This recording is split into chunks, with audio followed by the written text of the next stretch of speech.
নবীদের বৈশিষ্ট্য হচ্ছে নবীরা যেখানে মারা যায় ওখানেই কবর দিতে হয়। জানেন এটা? বিষ্ণু ইসলাম মারা গিয়েছিলেন আম্মাজান আয়েশা রাদিয়াল্লাহু তাআলা আনহার ঘরে, ফলে ওখানে বিষ্ণু ইসলামের কবর রয়েছে, ওখানেই কবর। এবং ওই কবর দেওয়ার পরেই ওই কবর দেওয়া ঘরের ভিতরে আম্মাজান আয়েশা যতদিন আয়েশা রাদিয়াল্লাহু তাআলা আনহা যতদিন বেঁচে ছিলেন ওখানেই ছিলেন কবরের পাশে। এরপরে বাবা মারা গেলেন আবু বকর, বিষ্ণু ইসলামের পাশে কবর দেয়া হলো, বাবা আর স্বামীর পাশেই থাকলেন। এরপর ওমরে ফারুক মারা গেলেন, ওনারও কবর দেয়া হলো। কিন্তু এখন তো আর বাবা আর স্বামীর সাথে পর্দা নেই, ওমরে ফারুকের সাথে তো পর্দা আছে। তো তখন তিনি ঘরটা হয়ে গেছে ছোট, 3টা কবরে অনেক জায়গা স্পেস নিয়ে গেছে। এখন অল্প একটু জায়গা পর্দা টাঙিয়ে দিলেন ওমরে ফারুকের সাথে পর্দা হিসেবে, ছোট্ট একটা জায়গায় যতদিন বেঁচে ছিলেন ওখানটাতেই ছিলেন।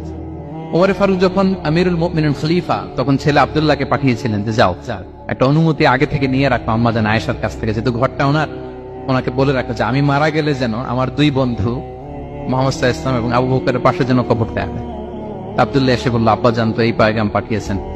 আয়েশা রাদিয়াল্লাহু তাআলা বললেন, আমার খুব ইচ্ছা ছিল আমি আমার স্বামী এবং বাবার পাশে শুব, কিন্তু আমিরুল মুমিনিন যখন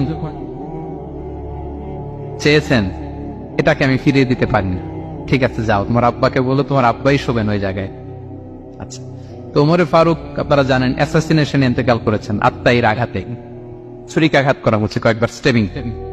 এত জখম হয়েছে, দুধ দিলে ওই জায়গা দিয়ে দুধ বের হয়ে যায় না, বীজ পানি দিলে বের হয়ে যায়।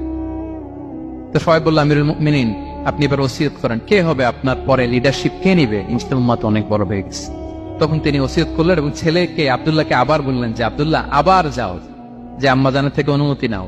বলতেছে অনুমতি না নিলাম আর অনেক আগে, উনি তো বলছে আপনি মারা গেলে ওখানেই শোবেন। বলতেছে না, তখন আমি আমিরুল মুমিনিন ছিলাম, এখন তো কিছুক্ষণ পরেই মারা যাবে, এমন হতে পারে আমার ভয়ে বা লজ্জায় তখন অনুমতি দিচ্ছে, এখন আর দিবেন, আবার যাও। আবার গেল, আয়েশা রাদিয়াল্লাহু তাআলা আনহা বললেন, না এখন আমি আগের কথার উপরে আছে, তোমার আব্বাই সেখানে শোক। সুবহানাল্লাহ।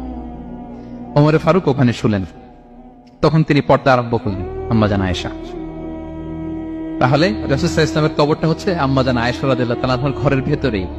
আপনারা মসজিদে নববী যারা ভিজিট করেছেন তারা জানেন যে আপনারা যখন কিবলামুখী হয়ে নামাজ পড়েন, বাম দিকে বিষ্ণু ইসলামের কবর, সেখানে রাসূল সাল্লাল্লাহু আলাইহি ওয়াসাল্লামের পাশে আবু বকর এবং ওমরে ফারুক রাদিয়াল্লাহু তাআলা আনহুমা শুয়ে আছেন।